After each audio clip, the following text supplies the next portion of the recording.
मेरे प्यारे हिंदी के प्रतियोगी छात्रों, हिंदी वाग्धारा में आज आपका पुनः स्वागत है एक नई श्रृंखला हिंदी व्याकरण अभ्यास 13 के साथ। इस उम्मीद के साथ कि आप अपनी तैयारी में पूरी तरह से संलग्न होंगे और अपनी तैयारी को आगे बढ़ा रहे होंगे। आज इस श्रृंखला में आगे बढ़ते हुए हम लोग हिंदी व्याकरण का अभ्यास भाग 13 चर्चा पर चर्चा का विषय बनाएंगे। तो आइए हम अपने प्रश्न नंबर 1 की शुरुआत करते हैं। प्रश्न नंबर 1 है हमारा, निम्न में कौन सा अग्रस्वर नहीं है? जैसा कि हम जानते हैं हमारा अग्रस्वर ई ऐ जो होता है, तो विकल्प ए ई, विकल्प बी ए, विकल्प सी ऐ, विकल्प डी आ। आ हमारा जो है पश्च स्वर में जाता है, इसलिए हमारा ये अग्रस्वर नहीं है। अगला प्रश्न नंबर 2, पंचवटी और पंचपात्र में समास है। पंचवटी 5 वृक्षों का समूह है जहाँ, और पंचपात्र जहाँ 5 पात्र का समाहार है, तो इस तरह से ये द्विगु में जाएगा। विकल्प ए बहुव्रीहि, विकल्प बी द्विगु, ये सही हो जाएगा। विकल्प सी तत्पुरुष और कर्मधारय से इसका कोई संबंध नहीं है। प्रश्न नंबर 3, राजा ने भिक्षुक को धन दिया, वाक्य में कारक है। कारण कारक, कर्म कारक, संप्रदान कारक, अपादान कारक। जहाँ देने का भाव दिया आए और सदा सर्वदा के लिए दान निमित्त दिया जाए, वहाँ संप्रदान कारक होता है। तो राजा ने भिक्षुक को धन दिया तो हमेशा के लिए दिया, इसलिए मूल रूप से इसमें संप्रदान कारक है। विकल्प सी हमारा सही हो जाएगा। अगला प्रश्न है, महेश ने सुरेश को पुस्तक दी, रेखांकित पद में कारक। अब यहाँ प्रश्न नंबर 4 में भी देने का भाव आया है, लेकिन रेखांकन हुआ है पुस्तक पर, तो पुस्तक यहाँ कर्म का कार होगा, संकेत सूचक। सुरेश की बात आती संप्रदान होता, लेकिन पुस्तक की बात आई है जो कर्म का कार्य कर रहा है यहाँ पुस्तक, इसलिए हमारा इसमें कर्म कारक हो जाएगा। विकल्प सी, ना संप्रदान होगा, ना पदान, ना कारण कारक। यदि मूल रूप से कोई रेखांकन ना होता, रेखांकित पद ना होता, तो हम इसको संप्रदान कारक में ही ले जाते। सुरेश को देने की बात कही गई है। प्रश्न नंबर 5, शुद्ध वाक्य है। विकल्प ए, वह तुमसे बुधवार के दिन मिलेगा। बुधवार में वार दिन का पर्यायवाची छिपा हुआ है, इसलिए अशुद्ध हो गया है। वह तुमसे बुधवार को मिलेगा, अगर ऐसा होता तो सही होता। विकल्प बी, उपवन में अनेकों वृक्ष है। जैसा कि हम जानते हैं अनेक स्वयं में बहुवचन होता है, इसलिए अनेकों की बात नहीं होनी चाहिए, इसलिए विकल्प बी भी गलत है। विकल्प सी, तेरे को वहाँ नहीं जाना है, इसके कहने का ढंग ही अशुद्ध है, इसलिए विकल्प सी भी गलत हो जाता है। विकल्प डी, सीता कितना मधुर गाती है, ये वाक्य पूरी तरह से शुद्ध है, इसलिए विकल्प डी हमारा सही हो जाएगा। प्रश्न नंबर 6, जब बिना कारण के कार्य का होना पाया जाए तो कौन सा अलंकार होगा? विकल्प ए विशेषोक्त, विकल्प बी भ्रांतिमान, विकल्प सी विभावना, विकल्प डी उपमा। अब बिना कारण के कार्य जब होता है तो वहाँ पर विभावना अलंकार होता है, इसलिए विकल्प सी हमारा सही हो जाता है। जैसे इसका उदाहरण आप जानते हैं, बिन पग चले सुनहि बिन काना, बिना कारण के कार्य होता है, विभावना होता है। प्रश्न नंबर 7, निम्न में कौन सा शब्द दोनों वचनों में समान रहता है? विकल्प ए घड़ी, बी नदी, विकल्प सी सखी, विकल्प डी चाकू।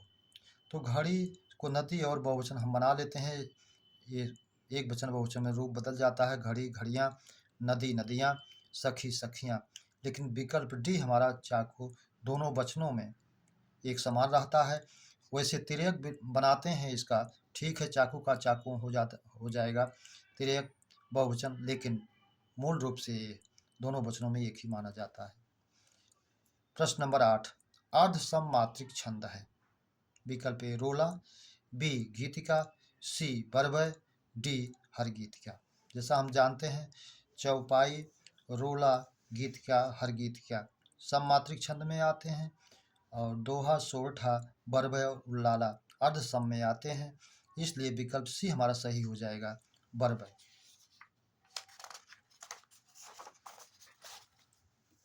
अगला प्रश्न नंबर 8, आभूषण का पर्याय है। विकल्प ए मंडन, विकल्प बी भूषण, विकल्प सी टूम, विकल्प डी सभी।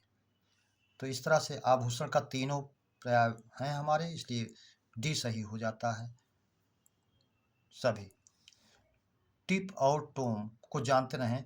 टिप जो है वृक्ष का पर्यायवाची है और टोम जो है आभूषण का है, इसलिए कभी कभी इसको टिप और टोम को समश्रुति में भी पूछ लेता है।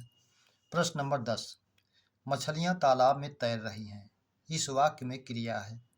विकल्प ए सकर्मक क्रिया, बी द्विकर्मक क्रिया, विकल्प सी अकर्मक क्रिया, विकल्प डी एक कर्मक क्रिया।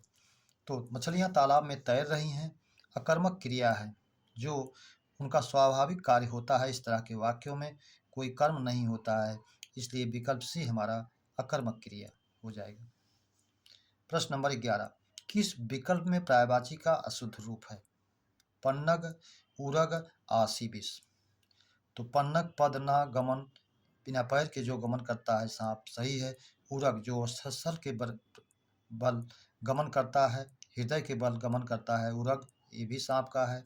आसी विष जिसके दांत विषैले होते हैं या जो विष का असन करता है, इसलिए सांप ये भी सही है, सांप का पर्यायवाची। विकल्प बी सद्दल कमल का पर्यायवाची, सहस्रदल ये भी कमल का। पंकरुह कीचड़ में जो उत्पन्न होता है तंतुओं के रूप में, इसलिए ये भी कमल हो गया। विकल्प सी अम्बु पानी, अम्भ पानी, वार पानी ये भी सही है, विकल्प डी पुष्पधन्वा कामदेव का पर्यायवाची। कुसुमाकर फूलों का खजाना ये बसंत ऋतु का है, इसलिए विकल्प डी गलत हो जाता है। कुसुमेशु ये कामदेव का है, लेकिन कुसुमाकर बसंत ऋतु का है, इसलिए विकल्प डी हमारा सही हो जाता है। प्रश्न नंबर 12, तद्भव तत्सम का अशुद्ध युग्म है। विकल्प ए दूब का दूरबा, सही है। विकल्प बी ईट का इष्टिका या इसिका। मूल रूप से हमारा प्रथम दृष्टया इष्टिका ही पूछा जाता है, इसको जानते रहें। इस विकल्प के न होने की दशा में हम इसको इसका तब माने।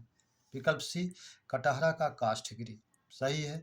विकल्प डी कचहरी का कृतगृह। कृतगृह अशुद्ध दिया गया है, अगर ये कृतगृह होता तो ये भी सही होता, इसलिए विकल्प डी हमारा अशुद्ध युग्म के नाते यहाँ सही हो जाता है। प्रश्न नंबर 13, विलोम का पर्याय है अनुलोम, ये तो विलोम का विपरीत है। अनुलोम प्रतिलोम आप जानते हैं। विकल्प बी प्रतिलोम ये इसका पर्याय है। विपरीतार्थक शब्द भी कहते हैं, ये भी है। विकल्प डी बी सी दोनों, इसलिए दोनों होने के नाते विकल्प डी हमारा सही हो जाता है। प्रश्न नंबर 14, निम्न पंक्तियों में रस है। आगे नदियाँ पड़ी अपार, घोड़ा कैसे उतरे पार, राणा ने सोचा इस पार, तब तक घोड़ा था उस पार। विकल्प ए रौद्र रस, बी विभस रस, सी अद्भुत रस, डी करुण रस। इसमें अद्भुत कार्य का वर्णन किया गया है, इसलिए हमारा विकल्प सी अद्भुत रस हो जाता है। प्रश्न नंबर 15, वर्तन्य अनुसार, इसमें यण संधि हुई है, वर्तनी प्लस अनुसार अशुद्ध शब्द है। वर्तन्य अनुसार सही है, यण संधि वर्तनी प्लस अनुसार। विकल्प बी रीत्यनुसार, रीति प्लस अनुसार यण संधि ये भी सही है। विकल्प सी स्वातंत्र, स्वतंत्र में या प्रत्यय जुड़ा हुआ है, इसलिए ये भी सही है। विकल्प डी सौंदर्यता, जबकि ये मूल शब्द वास्तविक शब्द सुंदर में या जोड़ के सौंदर्य बनता है, इसमें ता प्रत्यय जोड़ करके इसको अशुद्ध कर दिया गया है, इसलिए विकल्प डी हमारा अशुद्ध हो जाता है। मेरे प्यारे बच्चों, आज आप हिंदी व्याकरण का ये श्रृंखला समाप्त किए। उम्मीद करता हूँ अगर ये श्रृंखला आपको अच्छी लगी हुई तो आप इसको सब्सक्राइब, लाइक और शेयर अवश्य करें। इसी उम्मीद और अपेक्षा के साथ अगली श्रृंखला में मुलाकात करने तक आप तैयारी में लगे रहें। तब तक के लिए धन्यवाद।